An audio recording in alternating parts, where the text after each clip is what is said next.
Nagtayo ng mobile hospital sa Bogo City sa Cebu ang mahigit 100 Israeli medical volunteers. At marami sa mga pasyente ang ngayon lang nakapagpagamot ng mga sugat na natamo sa panalasa ng Super Typhoon Yolanda. Makibalita tayo kay Kit Matos ng GMA Cebu.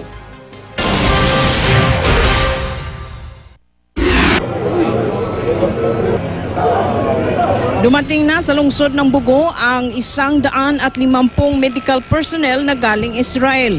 Kaagad na itinayo ng grupo ang isang makeshift hospital. We are a multidisciplinary hospital that we're able to treat all the different kinds of patients and diseases that come over here.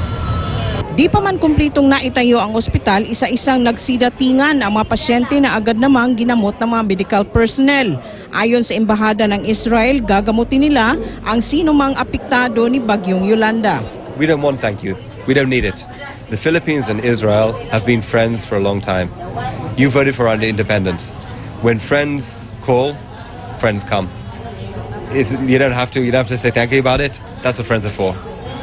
Isa sa mga nagpagamot si Lola Mila Colona.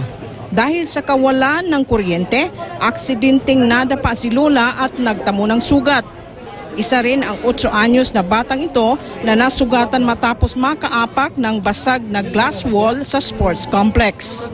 Ngayon lang nagpatingin sa doktor ang dalawa. Nag-ayo-ayo pa, nagtarong-tarong pa sa aron makaigdaan na balay.